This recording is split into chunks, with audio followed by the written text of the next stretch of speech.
Begitu dia membuka pintu gudang, betapa syoknya mereka.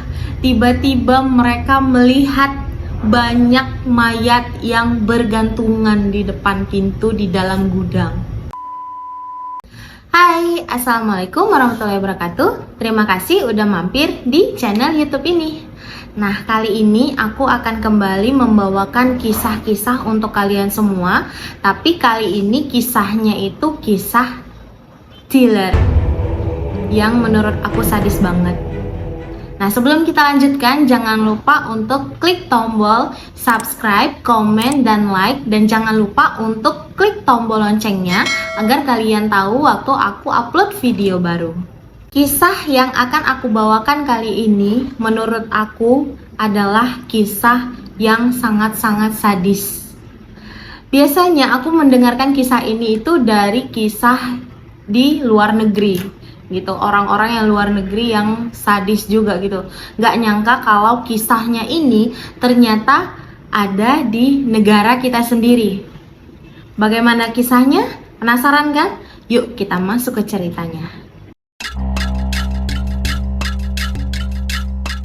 Kisah ini berasal dari suatu kafe. Kafe ini terletak di suatu daerah, kita sebut saja di daerah D. Nah, kafe ini sangat terlihat elegan. Jadi kafenya itu nggak terlalu besar, tapi tampilannya tuh elit dan elegan gitu. Nah, kita sebut saja nama kafenya ini adalah Home Cafe. Nah, Home Cafe ini memiliki 4 orang karyawan. Nah, kita sebut saja namanya ini ada si Farid, si Rizka, si Yudi, dan si Dian. Nah, mereka berempat ini adalah anak-anak perantauan. Jadi mereka ini tinggal ngekos nggak jauh dari tempat mereka bekerja, yaitu Home Cafe ini. Nah, FYI, nama-nama yang selama ini aku bawakan itu adalah nama-nama samaran ya guys. Farid dan Dian adalah karyawan yang termasuk sudah lama bekerja di kafe ini. Nah, jadi posisinya itu sudah kita bilang saja sebagai supervisornya di kafe itu. Nah, jadi mereka lah yang sudah diberikan kepercayaan sama bosnya atau atasan mereka yang si pemilik kafe. Nah, si pemilik kafe ini kita sebut sajalah namanya Bapak Hengki. Home Cafe ini itu kafe yang sangat sepi. Jadi kalaupun ada yang datang itu tidak pernah dari kelas yang bawah. Yang datang tamu-tamunya adalah tamu-tamu kelas atas. Biasa datang tuh yang bermobil. Hampir tidak ada tamu yang datang ke sana dengan menggunakan sepeda motor. Singkat cerita, nah pada suatu malam, ini tepatnya di pukul 8 malam, datanglah satu buah mobil dan di dalamnya ada satu bapak-bapak.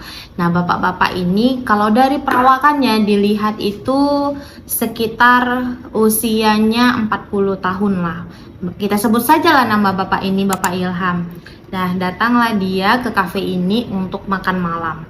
Turunlah dia, masuklah dia ke kafe dan disambut oleh si Farid dan si Dian. Seperti biasa mereka sambut, ya selamat malam Pak, ya selamat malam, ya silakan duduk Pak, mau pesan apa, dikasihlah menunya. Nah, Bapak Ilham ini pesan satu makanan yaitu hamburger, satu porsi hamburger dan satu gelas kopi panas. Nah, adalah singkat cerita datanglah pesanannya. Udah, malam pun berlalu. Keesokan paginya, tiba-tiba di mejanya orang si Farid itu sudah ada surat resign dari si Rizka dan si Yudi. Dan si Farid dan Dian ini tidak tahu sebabnya kenapa orang si Yudi dan Rizka ini resign. Tiba-tiba ngajukan surat resign aja gitu tanpa ada cerita ngeluh atau apa gitu. Tiba-tiba udah nggak masuk kerja. Dalakan beberapa hari kemudian si Farid dan si Dian ini mencari orang baru. Nah, dapatlah mereka orang baru yang kita sebut saja namanya Yuna dan Gio, menggantikan posisi si Rizka dan si Yudi yaitu sebagai waiters dan kitchen. Selang 3 hari si Gio masuk bekerja, tiba-tiba ada lagi surat resign dari si Gio dan kita juga tidak tahu, mereka juga tidak tahu alasan resignnya itu kenapa. Gak berapa lama dari si Gio resign, tiba-tiba si Yuna ini mengajukan resign juga. Dan herannya, ini mereka resign itu nggak pernah bilang gitu, nggak pernah orangnya langsung yang mengatakan bahwa mereka ingin resign. Ngeluh aja nggak pernah gitu. Tapi tiba-tiba ada surat resign mereka di atas mejanya si Farid. Karena hal itu terus terjadi, tiba-tiba karyawannya sering resign, waitersnya resign tiba-tiba, Farid ini pun langsung termenung sambil berpikir. Dia berpikir, kenapa ya gitu, mereka kok nggak ada yang betah kerja di sini. Nah, saat melamun kayak gitu, tiba-tiba si Dian datang mengejutkan si Faris. Woi, kenapa kok melamun? Gitu. Nah, terus si Farid ceritalah sama si Dian. Kenapa ya semua karyawan yang baru ini nggak ada yang betah kerja di sini?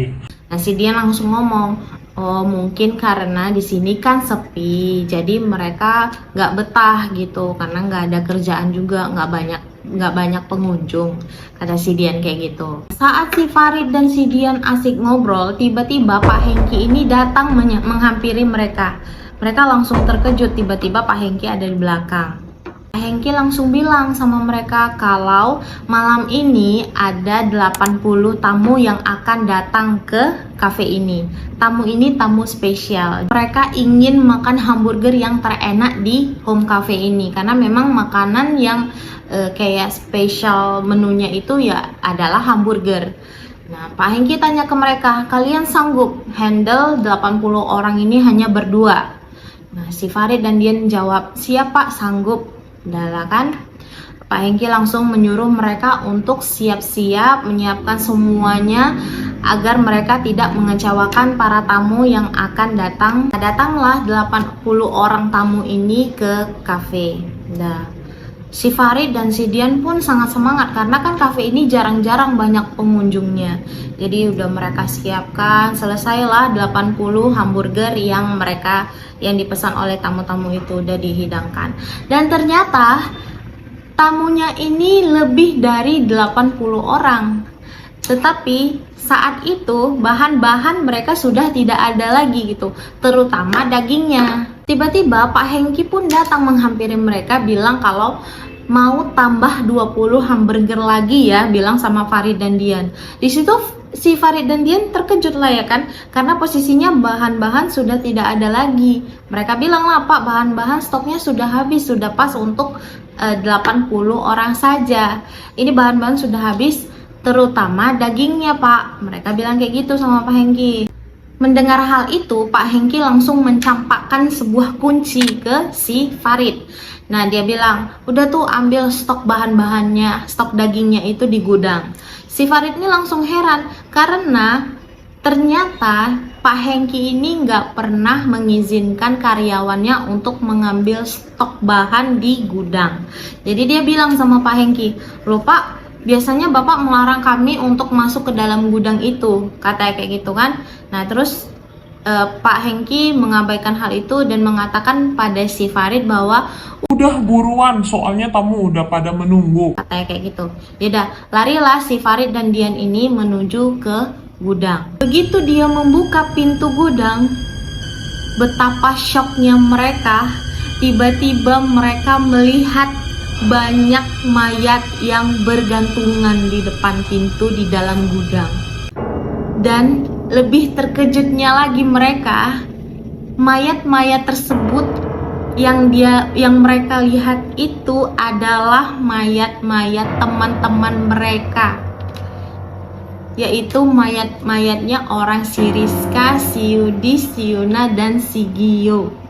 Mereka melihat teman-teman mereka itu sudah bergelantungan dengan posisi badannya yang sudah berdarah-darah dan daging badannya itu sudah dipotong-potong seperti diiris-iris kayak gitu.